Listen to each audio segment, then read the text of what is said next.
안녕하세요. 핵심 주제 28 병자호란과 양난 이후의 변화를 보겠는데요. 자, 오늘 먼저 포인트를 보면 정묘호란과 병자호란이 있죠. 그러면 정묘호란하고 관련되어 있는 사람들의 이름, 병자호란하고 관련되어 있는 사람들의 이름을 연결을 지을 줄 알아야 됩니다. 그러니까 딸딸 외우라는 게 아니라 예를 들어서 김상용 나왔다. 그러면 정묘호란이 아니라 병자호란이라는 걸 알아야 돼요. 그리고 정봉수가 나왔다. 그럼 정묘호란이지 병자호란이 아니구나. 요 정도로 연결시킬 줄 알아야 됩니다. 자, 그래서 처음에 배울 내용이 인조 반정을 배울 거예요. 개추국사를 통해서 북인들이 권력을 독점하고 폐모살제 광해군의 중립 외교를 빌미로 해서 인조를 왕위로 앉히고 광해군을 쫓아냅니다. 그래서 서인들이 집권을 해요. 그러다가 이제 배금 정책, 금나라를 배척하는 정책을 펼치다가 그리고 또 이괄의 난이 일어났어요. 이런저런 이유를 통해서 정묘호란이 일어났을 때 정봉수와 이립이 용골산성에서 활약을 합니다. 그리고 병자호란이 일어나는데 이때 청나라와 사이좋게 지내자는 주화파가 최명길, 한번 싸워보자 주전론이 윤집입니다. 그래서 병자호란이 터져서 임경업, 김준용, 김상용 등이 활약을 했고 하지만 졌어요. 병자호란에서. 그래가지고 삼전도의 굴욕을 맛봤죠. 인조가. 그리고 중요한 내용이 여기 시험에 참 잘 나옵니다. 인조의 아들인 소현세자와 복림대군이 청나라로 인질로 끌려가요. 그리고 요 소현세자는 조선에 돌아오자마자 죽고 복림대군이 나중에 복림대군이 효종이 돼서 나선정보를 갑니다. 요 내용도 되게 되게 웃겨요. 요 내용도. 자, 그러면 우리가 요 내용들을 오늘은 사람 이름 위주로 좀 외워야 돼요. 오늘 좀 잘 안 외워집니다. 왜냐면은 임진왜란은 잘 외워지는데 병자호란은 좀 잘 안 외워져. 자, 그러면 이제 요 내용 한번 살펴보도록 할게요.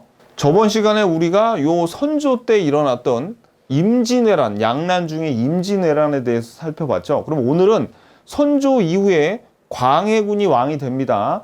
그 다음에 인조 반정이 일어나서 인조가 왕이 돼가지고 요 인조 때 양난 중에 하나인 병자호란이 일어나요. 그런 다음에 이제 인조 다음에 효종이 즉위해가지고 요 다음에 요 광해군 때부터 효종 때까지 즉 병자호란 전후에 어떤 일이 있었는지 그 내용을 살펴볼 겁니다. 자, 먼저 우리 광해군이 왕이 되는 과정을 한번 살펴보면서 핵심 주제 25에서 봤던 복습도 좀 하자고요. 자, 광해군의 아버지인 선조와 후궁인 공빈 김씨 사이에 태어난 게 바로 광해군입니다. 근데 선조는 광해군을 세자로 앉히기보다는 다른 왕자를 마음에 두고 있었어요. 근데 여러분들 핵심 주제 25에서 건저희 사건 기억나시죠? 이 건저희 사건이 뭡니까? 서인의 대표 주자였던 눈치 없던 정철이 괜히 선조는 다른 왕자를 마음에 두고 있었는데 광해군을 왕자로 세우자 그랬다가 서인 다 파직당하고 정철도 귀양 가고 그래가지고 서인 세력에서 어떻게 동인 세력으로 넘어가게 됐죠. 권력이. 그래가지고 이 광해군을 한번 세자로 세우자 그랬는데 선조가 노 했단 말이에요. 근데 이제 임진왜란이 터졌어요. 그래가지고 이제 막 북쪽으로 이제 도망을 가기 시작했잖아요. 그러니까 신하들이 이제 선조를 데려다 놓고 야, 너 죽으면 어떻게 임마? 빨리 지금 전쟁 중이니까 빨리 세자를 빨리 세워야 돼 해가지고 이제 광해군이 어렵게 세자가 된 겁니다. 근데 광해군은 세자가 돼서 임진왜란 때 자기 역할을 충분히 합니다. 왜냐면 이 광해군이 분조를 이끌었는데 이 분조가 뭐냐면 조정을 나누는 거예요. 조정을 나눠. 이 말은 뭐냐면 이 광해군이 의주에 가만히 틀어박혀 있는 선조의 어떤 권리 그런 것들 왕의 역할을 광해군에게 나눠주는 거거든요. 그래서 선조는 의주에 있고 광해군은 이제 어떻게 해야 돼? 그렇죠. 자기 아버지 대신 막 뛰어다니는 거예요. 함경도, 황해도, 강원도를 누비면서 근왕병들을 모으고 군량미도 모으고 민심도 수습하면서 활약을 합니다. 이때 광해군을 도와줬던 그 세력이 북인 세력이었어요. 북인. 자, 요것도 우리 핵심 주제 25에서 나왔던 내용인데 선조 때 훈구파가 멸종돼 버리고 사림이 집권을 했는데 요 사림이 동인과 서인으로 나뉜다 그랬죠. 근데 방금 요 서인은 어떻게 됐어? 요 건저희 사건 때문에 작살이 나고 요 동인이 권리를 잡아요. 근데 이 동인 세력도 서인을 어떻게 처리할까를 놓고 북인과 남인으로 나뉜다 그랬죠. 이랬을 때 이 북인이 광해군을 많이 도와줍니다. 그래서 실제로 광해군이 집권을 했을 때는 북인들이 권력을 잡아요. 이제 그 내용을 알아야 돼. 자, 근데 보세요. 임진왜란 동안 이제 나름대로 광해군은 활약을 했습니다. 근데 임진왜란이 끝났어요. 임진왜란이 끝났어. 그랬는데 이 선조가 다시 한번 재혼을 합니다.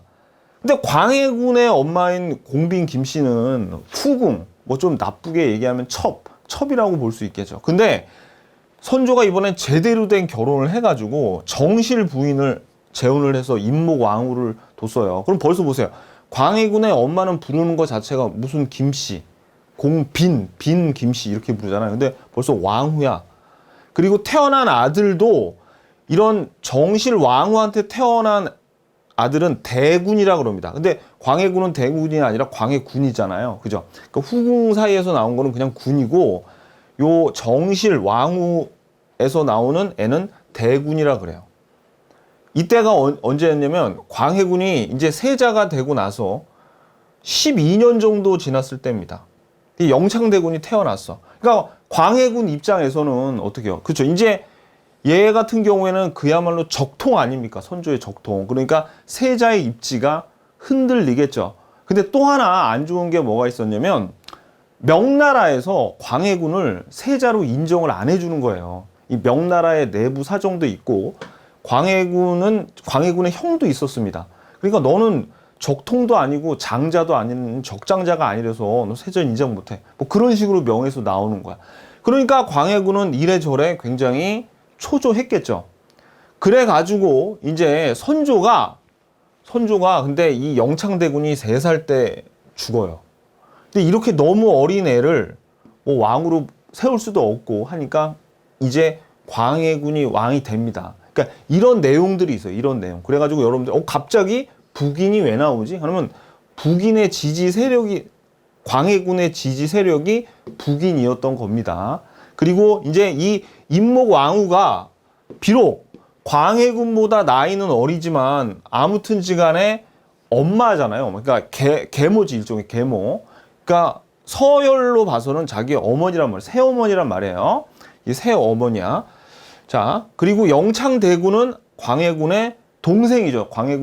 영창대군이 광해군의 동생이니까 한자로 이게 제고, 임목왕후는 엄마니까 모 아닙니까? 모. 근데 이제 조금 있다가 이제 기본소에서 보겠지만 이 광해군이 나중에 집권을 하고 나서 폐모 어머니를 유폐시키고 그다음에 영창대군을 죽여요. 그러면 그 동생을 죽였으니까 죽이는 게 살이죠. 그러니까 어머니를 가두고 동생을 죽였다 그래서 폐모살죄를 하게 됩니다.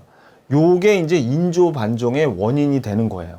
요거를 설명드리려고 이제 지금 설명을 드렸습니다. 우리 복습도 할 겸. 자, 그러면 이제 기본서를 한번 보자고요. 자, 그래서 기본서 124페이지를 펴보시면, 자, 네모 1번에 보시면 인조반정이라고 나오는데, 이 인조반정이 뭐냐면 광해군을 몰아내고 인조를 왕위에 앉힌 사건을 우리가 인조반정이라 그러는데, 여기 1번하고 여기 2번 밑에 광해군의 중리배교 있죠? 요 두 개가 인조반정을 일으킨 가장 큰 명분이었습니다. 자, 그럼 먼저 개축옥사와 폐모살제를 보면 말씀드렸듯이 선조하고 임목대비 사이에 영창대군이 태어났고 그 다음에 선조가 곧 사망해서 광해군이 왕위에 올랐죠.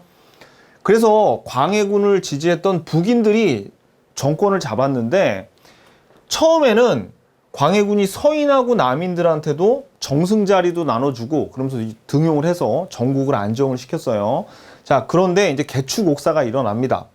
그래서 광해군이 집권한 다음에 이이첨 동그라미, 이제 이 이이첨이 나오면 개축옥사를 일으키고 그 다음에 폐모살제를 일으킨 주범이 이이첨이다. 시험에서는 이렇게 생각하시면 돼요. 이이첨이 나오면 개축옥사 폐모살제 생각하시면 되는데, 그러니까 이이첨이 북인들의 우두머리였습니다. 원래. 그리고 요 북인들이 뭐 대북, 소북으로 나뉘는데 우리 시험에는 거기까지는 안 나오니까 그냥 북인으로 아셔도 돼요. 그래서 영창대군을 왕으로 옹립한다는 구실로 서인하고 남인들 세력을 제거합니다. 그래서 일으킨 게 개축옥사예요. 그리고 밑줄 보세요. 영창대군마저 살해했대. 그러면 요거 살제죠. 또 영창대군의 생모인 임목대비를 서궁, 우리가 서궐이라고도 부르는 경희궁에 유폐를 시킵니다. 폐모죠. 폐모 살제. 요거 어떻게 도덕적으로 왕이 어머니를 가두고 동생을 죽일 수 있느냐, 이게 바로 폐모 살제입니다.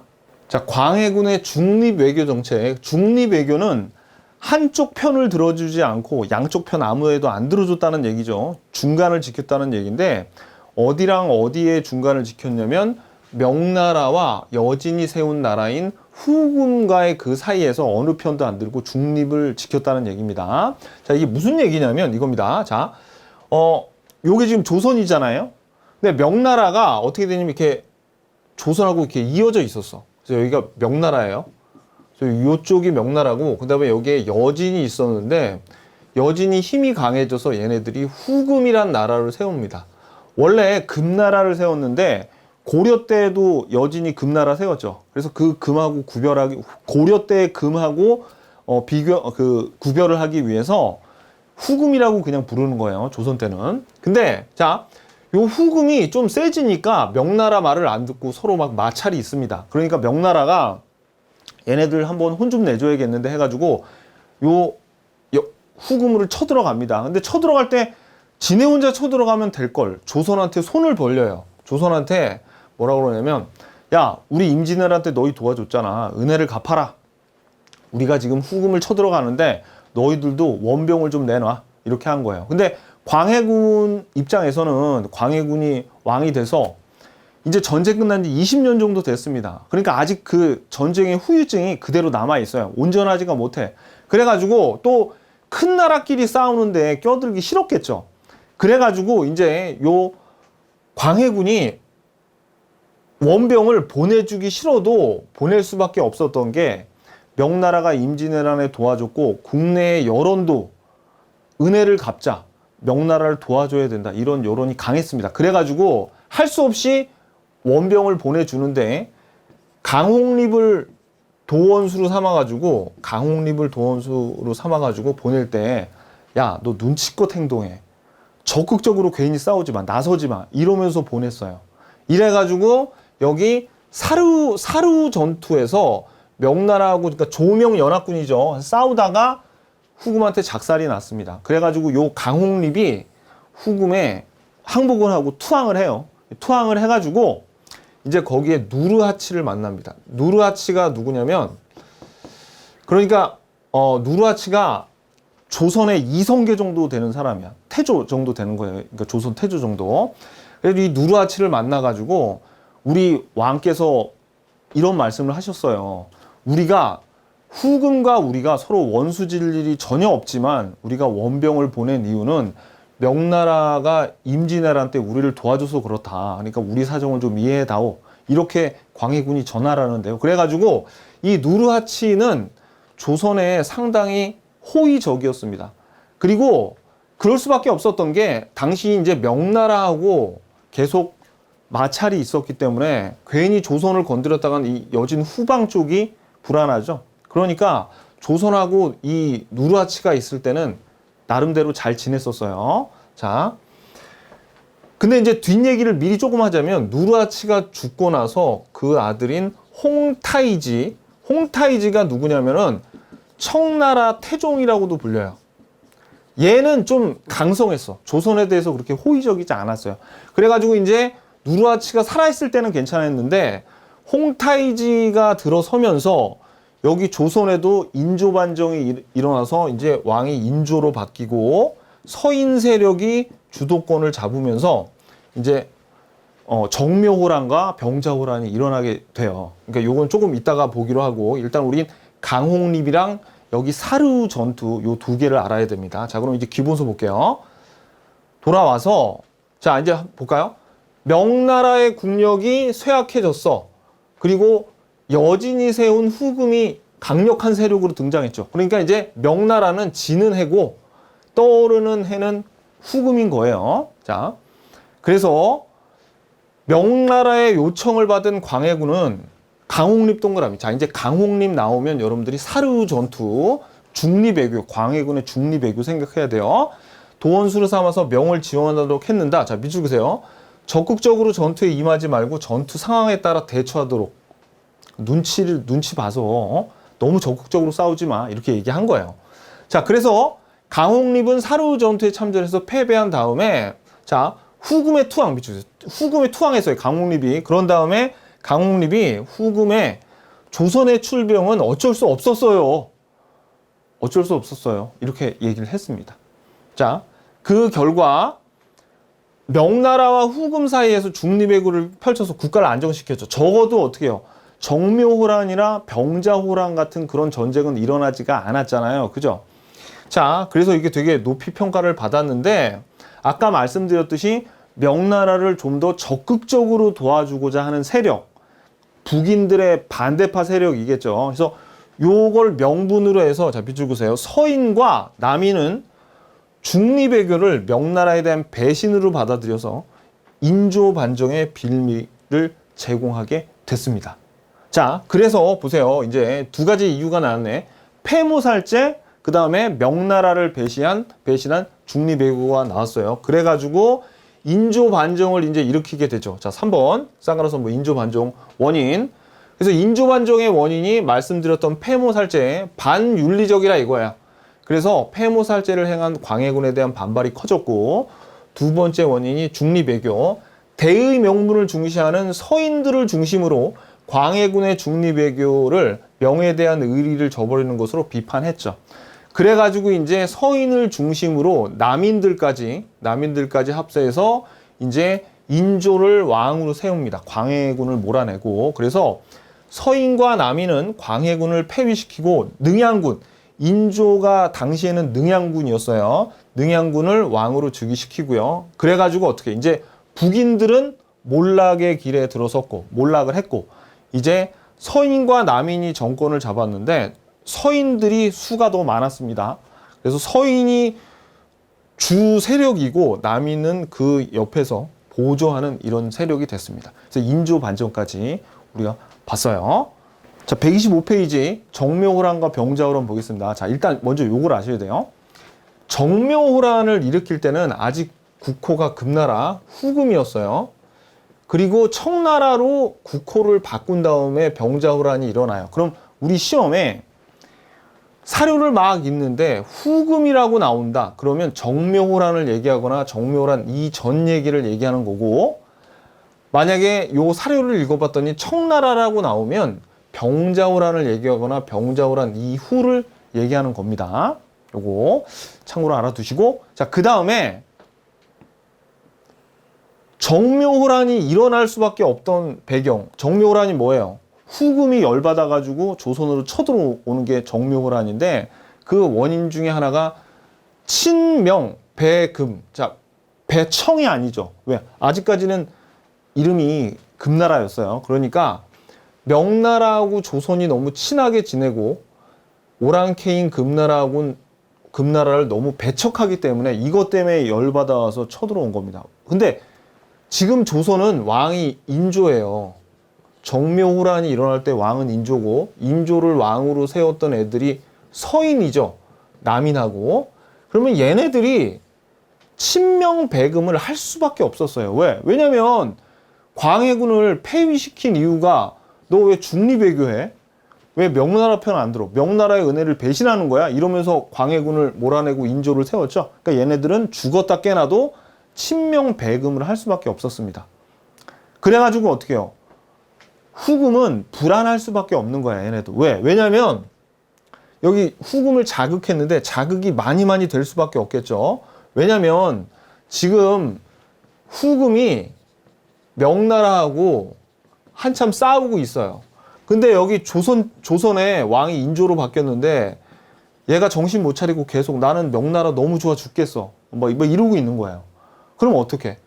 둘이 막 한참 싸우고 있는데 이렇게 배후를 치고 들어올 수도 있잖아요. 그러니까 어떻게 해요? 후금 입장에서는 자극을 받을 수밖에 없었겠죠. 근데 또 어떤 사건이 일어나냐면 이거 광해군 때 일어난 사건인데, 광해군 때 그때까지는 명나라하고 조선하고 이렇게 육로로 이어져 있었습니다. 근데 후금에서 여기 요동반도를 쳐들어가 가지고 여기에 있던 이 명나라 장수 중에 모문용이라는 애가 있어요. 만약에 명나라로 도망가면 처벌받겠죠. 그러니까 어디로?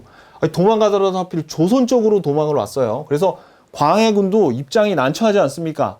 다시 뭐 청나라로 보낼 수도 없고 명나라로 보낼 수도 없고 명나라 장수지만 그래서 어떻게 해요? 여기 가도라는 조그만 섬에 여기에 머물도록 했습니다. 근데 이 모문용이가 명나라의 처벌을 받을 거 아니에요. 이 패전의 책임을 지고. 그러니까 어떻게 하냐면 명나라에는 이렇게 얘기하는 거예요.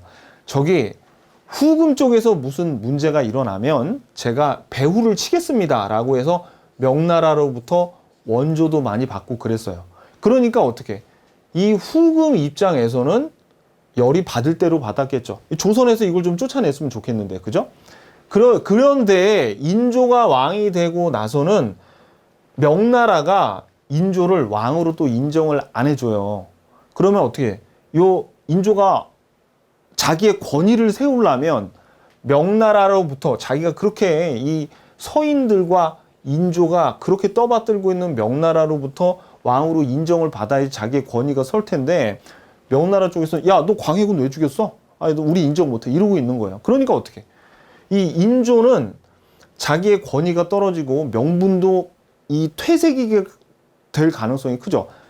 명나라하고 가깝게 지낸다고 반란을 일으켰는데 여기서 인정을 안 하는 거예요. 그러니까 어떻게? 막 반란도 일어날까봐 겁나고 권위도 인정을 못 받고 그랬습니다. 근데 반란이 실제로 일어나요. 그 반란이 바로 이괄의 난입니다. 이괄의 난. 그래서 자, 여기 이괄의 난은 뭐냐면 이괄이 인조반정을 일으킬 때 큰 역할을 했는데 얘가 제대로 공신으로서 제대로 된 대접을 못 받았어요. 그래가지고 공신책봉에 불만을 품어가지고 난을 일으켰는데 이때 여러분들 인조가 이괄의 난에서 공산성으로 피란을 갔다. 아, 이거 우리 앞에서 배웠는데 이게 어디서 배웠냐면 여러분들 기본서 40, 자, 여기다 기본서 47페이지라고 여기 적으세요. 여기에 기본서 47페이지 공주에 대한 문화유산 설명할 때 쌍괄호 3번에 공주 해놓고 동그라미 1번이 송산리 고분군이고 요 동그라미 2번이 공산성이에요. 공산성으로 공주로 도망간 거야. 얘가 이때 그때 여러분들 다 기억 잊어먹으셨을지 모르는데 지금 다시 한번 펼쳐서 보세요. 그러면 막 이런 내용을 배웠었네 하면서 막 행복감을 느낄 거야, 여러분들. 자, 그래서 도망을 갔습니다. 근데 이게 난이 진압이 됐어요. 근데 이 잔당들이 자, 한윤 동그라미 주세요. 이 한윤도 시험에 요게 가끔은 아주 출제가 되는데 이괄의 난에 요 잔당 중에 한윤이 있는데 얘네들이 후금으로 도망을 쳐요. 후금으로 도망을 가가지고 인조가 어진 임금인 광해군을 몰아내고 지금 왕이 돼서 지금 명나라에 너무 붙고 있어요. 지금 후금 형님들 열받지 않으세요? 저 인조 저는 몰아내야 돼요. 라고 어떻게 해요? 인조의 즉위가 부당함을 고해서 조선을 침략할 것을 종용하고 또 쳐들어오는데 협조를 하게 됩니다. 그러니까 이런 원인이 있었어요. 그리고 이 모문용 이놈은 병자호란이 있을 때까지 계속 여기 있는데 우리 조선으로 넘어와서 약탈을 일삼고 그 다음에 막상 호란이 2번이나 일어났는데 아무 짓도 안 해요. 싸움도 안 해. 숨어 있어. 그래가지고 어떻게 나중에 명나라로 본국으로 돌아가서 처형을 당합니다. 뭐 그런 건 시험에 안 나오는데 얘 최후가 좋지는 않았습니다. 얘도. 자, 그래서 이제 뭐가 일어난 거야? 정묘호란이 드디어 일어난 겁니다. 그래서 일어나가지고 왕은 또 도망쳤죠? 왕 도망쳤어. 그래서 이제 이 후금이 광해군을 보복한다는 명분을 내세워서 조선을 침입했자. 자, 그래서 밑줄. 광해군을 위해 보복한다는 명분을 내세워서 조선을 침입했어요. 그리고 인조는 강화도로 피난을 합니다. 이괄의 난에서는 공산성으로, 공주로. 그 다음에 요 인조는 강화도로 피난을 해요. 그러면 이 청나라 애들도 기마병이기 때문에 이 강화도는 섬이죠. 그러니까 함부로 여기로 들어갈 수도 없고 군사를 얼마 안 이끌고 왔어요. 왜냐면 얘네들의 목표, 1차적인 목표가 아까 가도에 있는 모문용을 제거하고 조선을 조금 더 겁을 줘볼까? 뭐 이런 용도로 왔지 완전히 조선을 점령하라고 온 건 아닙니다. 왜? 왜냐면 얘네들 지금 아직까지 명나라하고 계속 싸우는 중이에요. 그래서 한 3만 정도 이끌고 가서 모문용을 잡아 죽이면 좋고, 그리고 조선까지 좀 겁을 더 주거나 점령하면 좋고, 그렇게 쳐들어온 거죠. 그래가지고 어떻게, 그죠?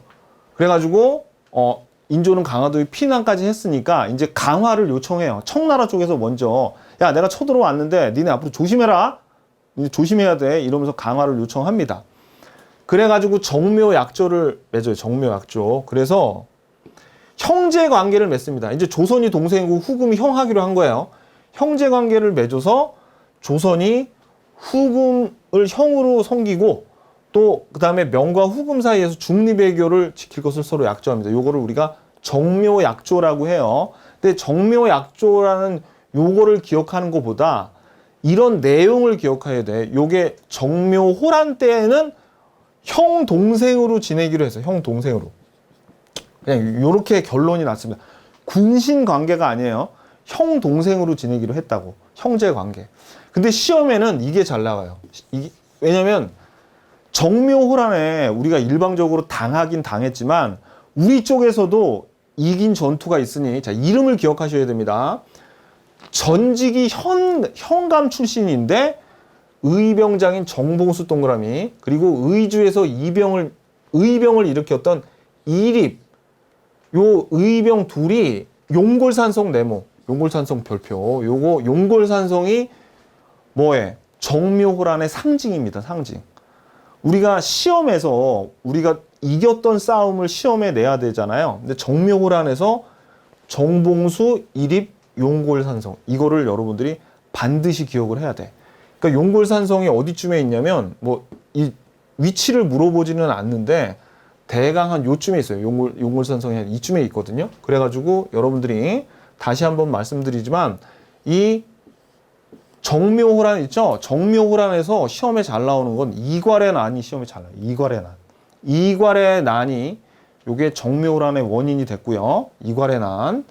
그 다음에 시험에 잘 나오는 거는 이거야. 이괄의 난이랑 이괄의 난보다 훨씬 잘 나와, 이게. 이름 기억해야 돼요. 정봉수, 그 다음에 이립, 용골산성. 요거를 꼭 기억하셔야 됩니다. 병자호란에 대해서 기본서 보기 전에 간단하게 정리를 좀 하겠습니다.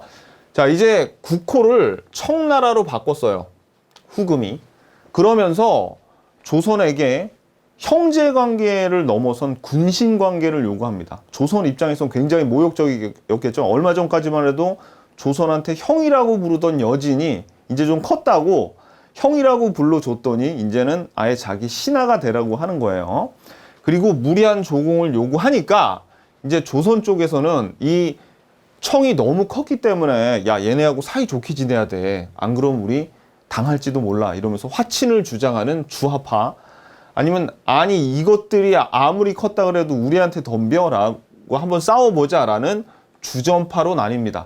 근데 이름을 잘 알아두셔야 돼요, 여러분. 이 주하파를 주장하는 사람 중에 대표자가 최명길이었고, 이 주전파를 주장하는 대표적인 신하가 윤집이었습니다. 그래서 병자호란은 이름을 좀 기억하셔야 돼요. 여러분들이 좀 번거롭겠지만.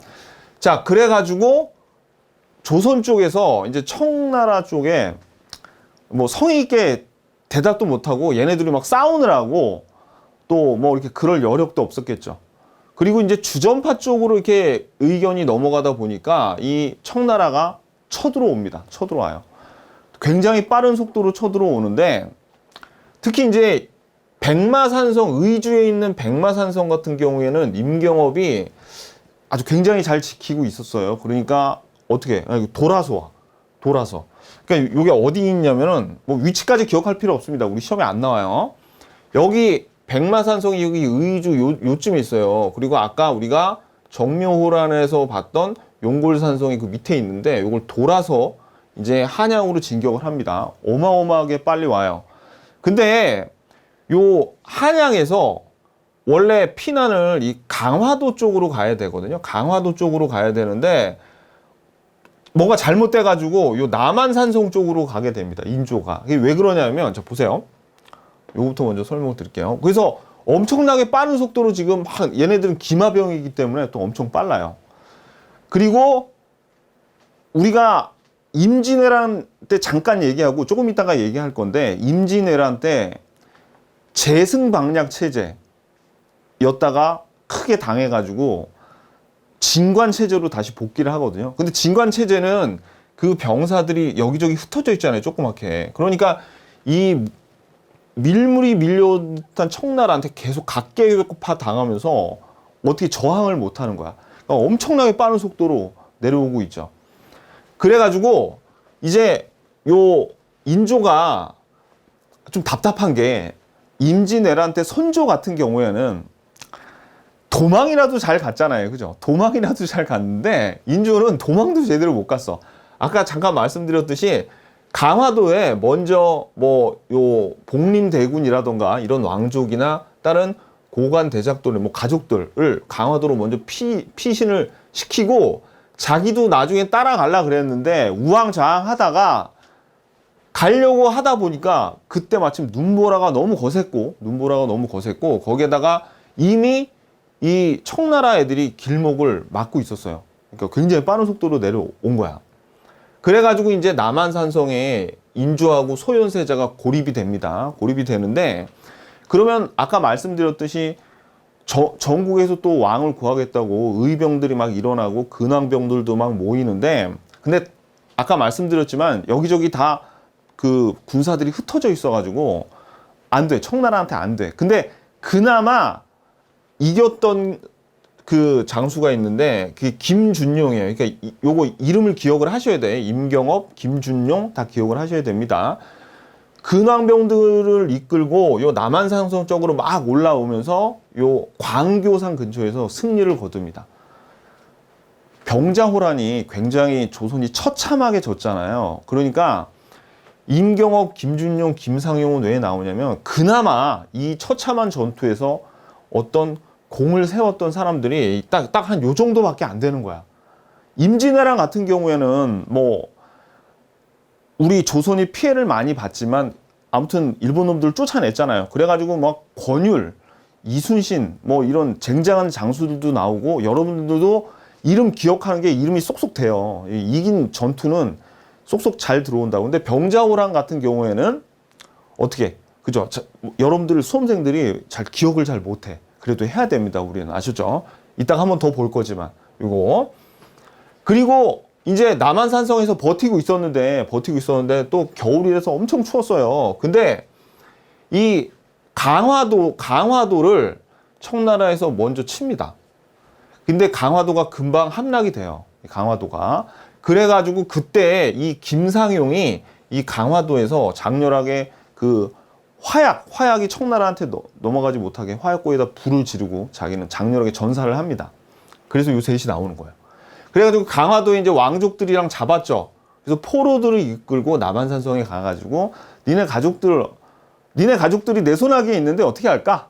그러니까 어떻게 협박한 거죠. 항복하라고. 그러니까 할 수 없이 항복을 합니다. 인조가 나와서 항복을 하는데, 그 유명한 삼전도의 굴욕을 당하는 거예요. 삼전도의 굴욕. 이게 뭐냐면, 삼전도가 지금 그 잠실의 석촌호수 근처인데 3배 구고두의 예를 취해요. 이게 뭐냐면 3번 절하고 머리를 9번 땅에다가 이렇게 쿵쿵 찍는 겁니다. 그래가지고 한 번 절한 다음에 3번 쿵쿵 머리를 찍고, 또 2번째 절하고 찍고 3번째 절하고 3번씩 소리가 나게 땅에다가 이렇게 머리를 찍는 거. 누구한테 절하는 거야? 그죠? 인조가 저기 청태종 홍타이지가 직접 왔어요. 그래서 높은 데 앉아 있고 여기서 이렇게 절을 했습니다. 영화에서도 뭐 나와요. 영화나 드라마에서도 굉장히 굴욕적인 장면입니다. 나옵니다. 그죠? 그래가지고 결국은 군신 관계를 체결하게 되고, 그 다음에 되게 중요한데, 소현세자와 복림대군이 인질로 끌려가요. 요거. 그래서 요 되게 중요해요. 그래서 제가 방금 설명드린 것 중에서 이따가 우리가 기본서에서 보겠지만 사람 이름들이 있죠. 요거 5사람을 아셔야 되고, 그 다음에 소현세자와 복림대군이 볼모로 끌려갔다는 것도 요게 되게 중요해요. 요걸 아셔야 돼. 자, 그러면 우리 기본서 125페이지 한번 보자고요. 자, 일단 원인은 말씀드렸지만 군신관계를 요구했어요. 청나라가. 그래서 세력이 확장된 후금은 국호를 청으로 고치고 조선의 군신관계를 강요하고 조공을 요구했죠. 그러니까 국론이 분열이 됐는데 주하론과 주전론이 있어요. 자, 최명길 동그라미. 주하론의 대표자는 최명길이에요. 그래서 평화롭게 잘 지내보자. 윤집 동그라미. 윤집 등은 어떻게 해요? 싸워보자. 청의 부당한 요구를 들어주지 말자. 아, 이런 사람들이었어. 그러니까 이름을 아셔야 돼, 이름을. 자, 그 다음에 126페이지 보시면 이제 그 경과가 아까 말씀드렸듯이 청이 조선을 침략을 했죠. 그래가지고, 자, 동그라미, 임경업, 동그라미, 김준영, 동그라미, 김상용 다 아셔야 돼. 임경업은 백마산성에서 적의 침입을 대비하였다. 시험에 딱 정말 이렇게 나옵니다. 그 다음에 김준용은 광교산 전투에서 승리하고요. 그 다음에 김상용은 강화도에서 순절합니다. 화약고에 불 지르면서, 그죠? 그래서 이 세 사람 이름 다 아셔야 되고, 그리고 삼전도의 굴욕은 인조는 강화도에서 피난하려고 했는데, 그런데 청해 군사들이 워낙 빨라서 남한산성으로 피난했죠. 그래가지고 항전했는데 결국 항복해서 왕이 3번 절하고 9번 머리를 조아드는 3배 구고두례를 행하는 삼전도의 굴욕을 당했다. 밑줄 삼전도의 굴욕 요거. 자, 그리고 이제 조선이 항복을 합니다. 그죠? 쌍가루 4번. 조선이 항복해서 군신관계를 체결을 하죠. 이제 신하가 되기로 한 거예요. 청나라에. 근데 여기에 별표. 너무너무 중요합니다. 인조의 두 아들인 소현세자와 복림대군이 인질로 끌려가요. 그리고 척화론자들 있죠. 윤집하고 뭐 여러분들이 시험에는 몰랐는데 홍익한, 오달제 이런 사람들이 주전파를 내세웠는데 이제 끌려가서 이 인질로 끌려갈 때 같이 끌려가가지고 여기서 처참하게 처형을 당합니다. 사막사라고 그래요. 근데 뭐 그것까지 잘 시험에 안 나오니까 아무튼 요 척화론자들은 처형을 당하고 제일 중요한 건 아무튼 소현세자와 복림대군이 인질로 끌려가서 나중에 조선으로 돌아오는데 소현세자가 일찍 죽어서 요 복림대군이 효종이 됩니다. 효종. 자, 그래서 이제 우리가 이제 요 병자호란까지 봤잖아요. 근데 제가 뭘 제일 강조했습니까? 이게 제일 중요해. 소현세자와 복림대군이 볼모로 끌려갔다는 거. 시험에는 이게 제일 잘 나옵니다. 그리고 또 말씀드렸지만 사람 이름들이 나온단 말이에요. 요것들이 주어지면 최명길, 윤집, 임경업, 김준용, 김상용이 주어지면 병자호란하고 관련되어 있는 내용을 알아? 라고 물어보면서 이런 문장들을 줘요. 여러분들이 이걸 아셔야 돼. 사람 이름을 좀 기억을 해야 되는데 잘 기억이 안 나는데 병자호란은 좀 임진왜란보다 훨씬 기억이 잘 안 나요. 자, 그럼 우리가 정묘호란하고 병자호란 두 개를 봤잖아요. 한번 비교를 한번 해볼까요? 비교를 하면서 외워야지 또 더 잘 외워집니다. 자, 보자고요. 정묘호란은 그 원인이 이때는 후금이었죠. 친명배금, 그죠? 그 다음에 모문용이 가도에 주둔하는 가도 사건, 이괄의 난, 이게 원인이 됐었습니다. 그죠? 그래가지고 활약했던 장수는 정봉수와 이립이 용골산성에서 맹활약을 했고, 그죠? 결과는 서로 형제 관계를 맺었어요. 근데 병자호란은 군신 관계를 강요하면서 무리한 조공을 요구했죠. 그래서 활약을 했던 사람이 임경업, 김준용, 김상용이다.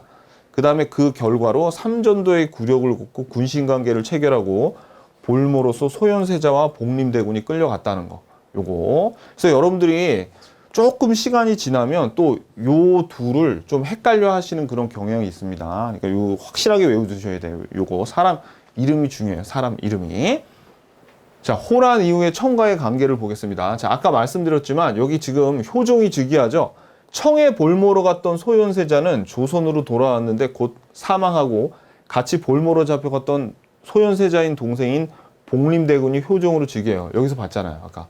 그죠? 요거 인질로 잡혀갔다가 이제 와서 소현세자는 일찍 죽고 복림대군이 효종으로 즉위합니다. 그래가지고 이제 요 청나라와의 두 가지, 그 관계에서 두 가지 흐름이 나오는데, 첫 번째는 이런 수모를 당했으니 너희들 복수해 줄 거야. 그래서 북쪽 청나라를 정벌하자는 북벌이 추진이 되고요. 또 하나는 오히려 우리가 저렇게 강해진 청나라로부터 배워야 돼라는 북학론, 요 반대의 흐름이 조성이 됩니다.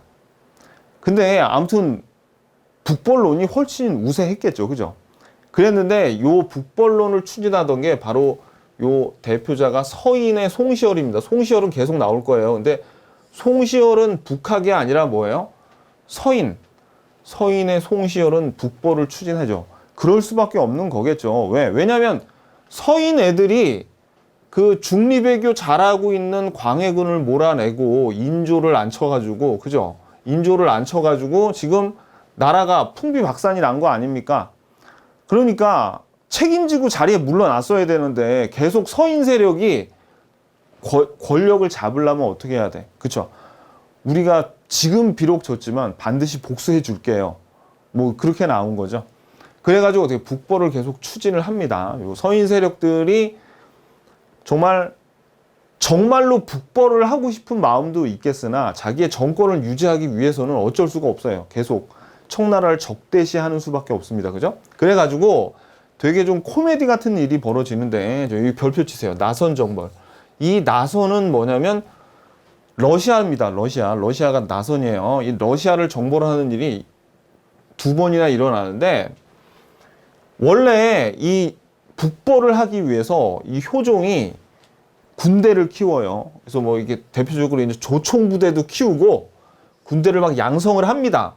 그래가지고 이렇게 군대를 양성했으면 청나라하고 싸워야 될 거 아니에요. 근데 되게 웃기게도 러시아 쪽 애들이 자꾸 청나라를 자극을 하니까 청나라에서 조선한테, 야, 너희들 지금 러시아 쳐들어가야 되니까 군사 좀 보내줘. 같이 러시아 좀 혼내주러 가자. 그렇게 원병을 요청한 거예요. 그러니까 열심히 청나라를 때려 부수기 위해서 키운 조총부대랑 어떻게 같이 보내줍니다. 그래서 같이 청나라하고 편을 먹고 러시아하고 싸워서 이겨요. 자, 밑줄. 흑룡강 전투에서 러시아를 무찌르고 두 차례나 그런 일이 있었습니다. 두 차례나. 자, 그래서 읽어볼게요. 효종은 청을 무찌르기 위해 무기를 개량하고 조총부대를 양성했어요. 근데 남아하는 러시아군을 흑룡강 전투에서 오히려 저 밑줄 청나라와 함께 정벌해. 이런 나선 정벌에 동원되는 이런 일이 있었습니다. 시험 잘 나와요, 이거. 나선 정벌. 어느 때? 효종 때. 자, 그래가지고 효종이 죽은 다음에 북벌로는 유야무야 되겠죠. 그죠? 이게 정말로 북벌을 하려는 의도도 있었겠으나 이 서인들이 자기의 어떻게 직권을 위한 그런 명분에 지나지 않았어요. 이 결과론적으로 보면. 자, 그리고 또 뭐가 있었냐면 백두산 정계비 건립. 이거는 이제 숙종 때의 일인데, 간도지, 자, 이것도 별표 치세요. 시험 잘 나옵니다. 요거는 어느 때? 숙종 때. 백두산 정계비 건립. 간도 지역을 두고 청나라와 국경 분쟁이 발생했는데, 숙종 때 백두산 일대를 답사한 뒤에 국경을 확정 후 백두산 정계비를 건립해요. 이게 무슨 얘기냐면, 자, 여기 보면 백두산이 있죠. 여기 백두산이 있습니다. 그리고 여기가 압록강이고 여기가 지금 두만강이죠. 두만강. 근데 여기 이렇게 토문강이라는 강이 지나가. 토문강. 그래가지고 숙종이 여기다 정계비를 세우면서 비석을 세우면서 이 청나라 애들하고도 여기 돌아보고 이제 어떻게 하기로 했냐면, 토문강의 동쪽은 우리 조선 땅이야. 건드리지 마. 그랬어요. 그래가지고 어떻게, 그때는 요 토문강 동쪽이니까 여기가 이제 북간도 지방인데, 그러니까 우리나라의 영토가 이만큼이 우리나라라는 거죠. 그죠? 근데 이 중국 놈들이 또 나중에, 얘네들 참 그 교활한 게, 토문강이 이 토문강이 아니라 두만강이야 라고 주장을 한 거예요. 그럼 두만강의 동쪽이면 지금 현재 우리나라 국경만큼밖에 안 되는 거죠. 숙종은 분명히 이 토문강 동쪽이라 그래가지고 요 간도 땅까지를 얘기했는데 요 중국 애들은 아니야, 두만강 동쪽이지. 토문강은 이 두만강을 얘기하는 거 이렇게 주장을 해서 사실은 아직까지 이 문제가 해결이 안 됐어요. 아직까지. 자, 그래서 그 얘기입니다. 나중에 뒤에 가서 요건 또 나올 겁니다. 그래서 백두산 전개비 요거 보면 숙종 때 백두산 일대를 답사한 뒤에 국경을 확정하고 백두산 전개비를 건립했어. 요거 나왔죠. 오케이. 그 다음에 또 뭐가 나오냐면 북학론이 대두가 됩니다. 그래서 영조와 정조 때는 청에 발전된 문물을 수용하고 배우자는 그런 북학론이 대두가 됩니다. 이런 거. 근데 여기서 제일 중요한 거는 나선정벌이 제일 중요해요. 여기서 나선정벌 중요하고 요 송시열은 계속 등장을 합니다. 그래서 송시열이 북벌을 추진하자고 주장한 대표적인 인물이었다. 요거를 아셔야 됩니다. 자, 양란 이후의 변화 가장 중요한 거는 요 비변사의 최고 기구와 별표 시험에 매우 잘 나옵니다. 우리가 1번, 2번은 봤어요. 요거는 앞에서 봤는데 자 보면 임시기구라는 게 뭡니까? 처음에는 비변사는 임시기구로 시작을 했습니다. 가령 비변사가 원래 없었는데 어디에서 왜적들이 쳐들어오죠. 그러면 야 왜적들이 쳐들어왔어 일로 모여봐 해가지고 어떻게 해요? 비변사를 설치를 해가지고 여기서 회의를 해서 국난을 극복을 합니다. 얘네들이 물러가요. 그러면 이제 비변사는 또 안 열리는 거야. 그러다가 또 쳐들어와. 그럼 이제 비변사가 열리는 거죠. 이렇게 어떻게 임시기구였어. 문을 닫았다 열었다 닫았다 열었다 했다는 얘기예요. 계속 문이 열려 있는 게 아니라. 그런데 이제 을묘외변을 계기로 해서 임시기구가 아니라 이제 계속 문 열어두는 거죠. 계속 존재하는 거예요. 상설기구화가 됩니다. 요때. 그래서 비변사가 정식 관청이 되는데 임진왜란 때는 최고 기구가 됩니다. 그럴 수밖에 없는 게 전쟁을 이기기 위해서 비변사가 원래 어떤 외적이 쳐들어왔을 때 전쟁이 터졌을 때 다들 중요한 관리들이 다 모이는 거잖아요. 그죠? 그러니까 만약에 요 비변사를 누군가 틀어쥐고 있어요. 그러면 이 사람의 명령 체계가 굉장히 빨리 전달이 된다는 얘기예요. 그래서 뒤에 세도 정치가들은 비변사를 틀어쥐고 자기의 권력을 여기에서 실현을 했습니다. 그래서 보세요. 국가 행정이 모두 어디 전쟁 중심이 돼서 비변사의 권한이 크게 강화가 되죠. 그래서 임진왜란 이후에 비변사는 정승들이 다 여기 모여요. 정승들. 현직 정승뿐만 아니라 전현직 정승들이 다 모여서 그뿐만 아니라 다른 고위직들도 다 모여. 그래가지고 여기에서 정부를 총괄하니까 당연히 최고 기구가 되고 의정부는 거의 유명무실해지겠죠. 왜냐면 의정부에 있어야 될 사람들이 비변사로 와가지고 여기서 회의를 하고 있으니까. 그래서 정조가 의정부를 강화함으로써 비변사를 견제해요. 그러니까 이게 무슨 얘기냐면 비변사에 앉아있는 정승들한테 야 거기 앉아있지 말고 일로 와. 의정부가 너희 자리 아니야. 이렇게 어떻게 사람을 거기서 빼와서 견제를 했다는 얘기죠. 근데 그거는 별로 안 중요해. 요거보다 이게 훨씬 중요합니다. 이 별표. 자, 밑줄 보세요. 일단 밑줄. 세도정치 기간에는 비변사는 세도정치의 도구가 됐어요. 그래가지고 왕별. 요게 중요해. 흥선대원군이 비변사를 폐지합니다. 나중에 요 뒤에서 볼 건데 지금 미리 알아두세요. 이건 너무 중요합니다. 흥선대원군이 비변사를 폐지하게 된다. 요거까지. 비변사의 흐름을 쫙 이렇게 여러분들이 보셔야 돼요. 자, 그리고 이제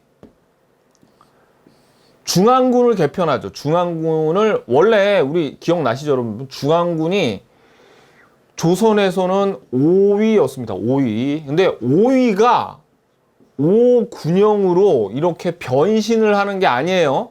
임진왜란이 터지면서 이 중앙군인 5위가 제 역할을 못하면서 붕괴가 되고 이 5군영이 생기는 거는 훈련도감이 제일 먼저 생기고 그 다음에 어영총, 총영총, 수여총 이렇게 그러니까 조선에서 나는 5군영 체제를 완성할 거야. 이렇게 해서 5군영이 된 게 아니에요. 그냥 임의적으로 임기응변으로 하나씩 청을 만들어 이렇게 그러다 보니까 5군영 체제가 된 거지 얘네들이 막 계획을 가지고 이렇게 한 게 아니었습니다. 근데 여기서 물론 제일 중요한 건 요 훈련 도감이에요. 훈련 도감 우리 앞에서 배웠죠. 임진왜란 끝나고. 그래서 여기서 다시 한번 자세하게 다 훑어보자고요. 5개 중에서 왕별 제일 중요한 건 이 훈련 도감입니다. 누구의 건입니까? 그렇죠. 유성룡의 건이라는 것도 시험에 잘 나오죠. 유성룡의 건의로 중앙군 5위가 붕괴가 됐죠. 이걸 대신할 새로운 군대가 필요해. 그래가지고 훈련도감을 이제 설치를 한 거예요. 그래서 요것도 우리 시험 잘 나오잖아요. 포수, 사수, 살수 요거 삼수병으로 편제가 됐다. 그리고 요것도 매우 중요하죠. 일정한 급료를 받는 상비군. 나머지 5군형 중에서 나머지 넷은 상비군이 아니었어요. 훈련도감만 상비군이었어. 그럼 나머지는 어떻게 하냐? 낮에는 농사 짓고, 그러니까 그 농번기에는 농사 짓고, 이제 휴양기에는 훈련하고, 전쟁 터지면 창 들고 나와서 싸우는 겁니다. 나머지 넷은. 자, 여기까지 우리가 다 아는 거잖아. 근데 시험에는 이게 다 나와요. 여기서. 그냥 훈련도감 이 세 가지. 앞에서 봤던 거 복습이나 다름없습니다. 근데 이제 훈련도감에서 일을 했던 외국인들이 있었어요. 누구냐면, 자, 네덜란드에서 표류한 벨테불의 박연.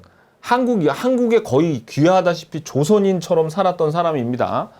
자, 그래서 박연이 여기 먼저 인조 때 표류해가지고 와가지고 훈련도감에서 일을 했어요.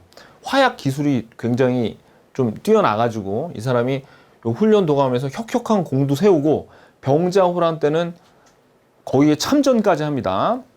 그리고 이제 효종 때 하멜이, 그러니까 인조 때였어요.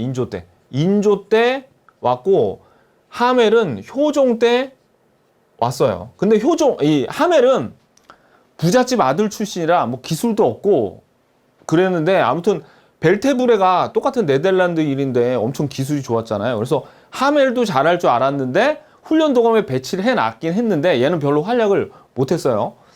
기술이 없었으니까, 화약 기술이나. 그래서 아무튼 요 둘, 박연, 벨테브레, 하멜이 훈련도감에서, 하멜이 근데 더 유명하죠. 둘 중에. 왜? 하멜 표류기잖아. 하멜 표류기.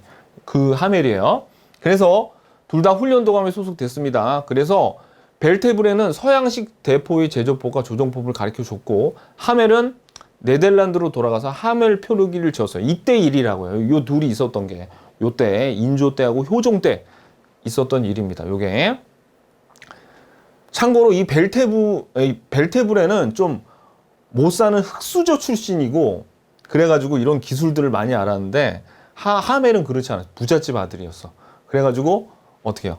기술을 잘 몰라. 그래가지고 하멜은, 이 박연은 조선에 남아가지고 이렇게 결혼도 하고 이렇게 가정을 이루면서 살다가 조선에서 죽었는데, 하멜은 탈출합니다. 요거. 자, 아무튼 거기까지. 그래서 여기 근데 아무튼 이 둘이 훈련도감에서 있었어요. 훈련도감 소속이었어. 자, 그 다음에 이제 5군형 중에서 넷이 나오죠. 이 4개가 나오는데, 4개 중에 어영청하고 금이형은 여러분들이 좀 알아두시고, 총융청하고 수어청은 몰라도 상관없습니다. 어영청은 뭐 때문에 중요하냐면, 밑줄 그세요. 효종 때 북벌의 중심 기구가 된 게 어영청이에요. 어영청. 근데 요 어영청하고 총융청하고 수어청은 병자호란 전에 인조 때 다 만들어진 겁니다. 병자호란 전에. 그런데도 병자호란한테 그렇게 당했어요. 이렇게 다 만들어 놓고. 아무튼 자, 그래서 북벌 중심 기구가 된 건 뭐예요? 어영청이다. 요거 때문에 어영청이 중요한 거예요. 그 다음에 금이형은, 요거는 왜 중요하냐면 숙종 때 만들어졌으면서 금이형이 만들어졌기 때문에 이제 5군형 체제가 완성 밑줄.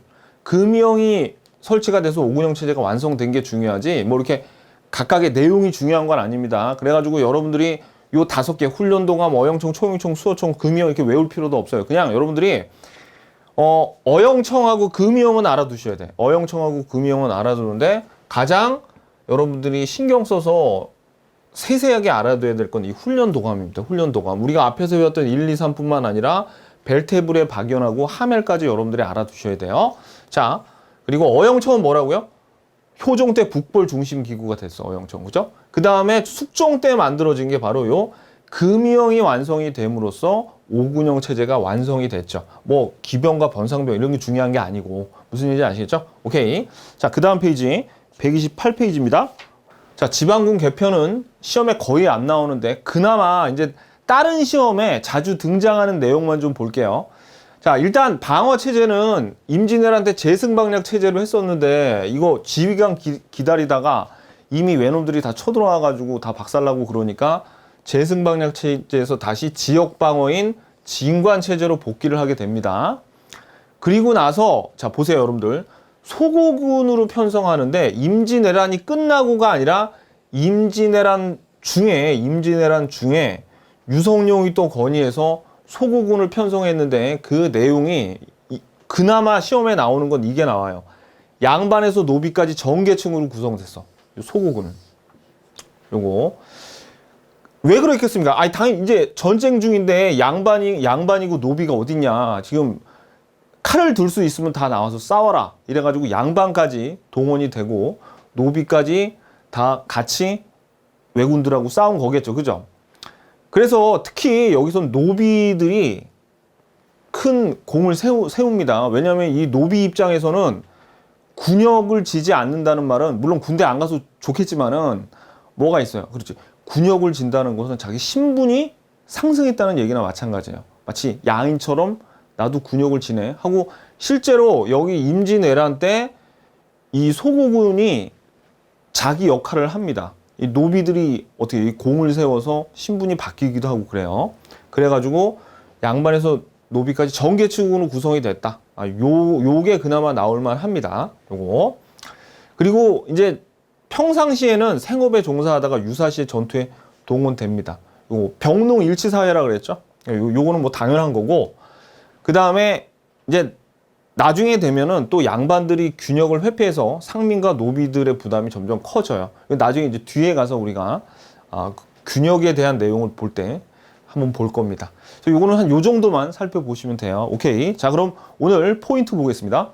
자, 먼저 인조 반정이 일어나죠. 개추곡사를 통해서 북인들이 권력을 독점을 하고 그 다음에 임목대비를 가두고 영창대군을 죽이면서 폐모살제, 그 다음에 광해군이 명나라의 은혜를 배신하고 청나라와 친하게 지낸다는 이런 광해군의 중리배교, 요 두 가지를 명분으로 해서 광해군을 쫓아내고 인조를 왕으로 세우는 인조반정이 일어납니다. 그러면서 서인들이 집권을 하죠. 그러면서 어떻게 자기네들의 명분도 있고 하니 친명배금 정책을 펴고 그 다음에 가도 사건도 있었죠. 모문용의 가도 사건, 그리고 이괄의 난도 일어났어요. 이런 원인 등으로 해서 정묘호란이 일어납니다. 그죠? 정묘호란이 일어나서 정봉수 이립이 용골산성에서 활약을 해요. 활약을 하고 그 다음에 어떻게 강화를 맺고 형제처럼 지내기로 하고 물러나죠. 근데 이제 청나라로 국호를 바꾸고 청나라에서 군신관계를 요구하면서 무리한 조공을 요구합니다. 그러니까 화친을 주장하는 최명길, 전쟁을 주장하는 윤집, 주하론과 주전론이 서로 국론이 분열이 되죠. 근데 아무튼 쳐들어왔어요, 이 청나라가. 그래서 임경업, 백마산성, 김준용, 광교산, 김상용, 광화에서 장렬하게 순절 해가지고 활약을 하고 그 다음에 인조가 결국은 항복을 하게 되죠. 삼전도의 굴욕을 맛보면서 요 세자와 복림대군을 인질로 볼모로 청나라에 보냅니다.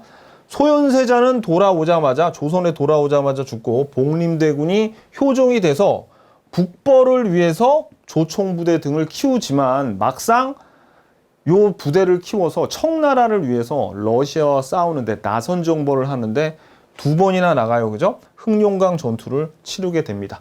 요 내용 오늘 다시 한번 강조드리지만 관련된 내용의 사람 이름을 위주로 공부를 하셔야 됩니다. 기출문제 풀어보자고요.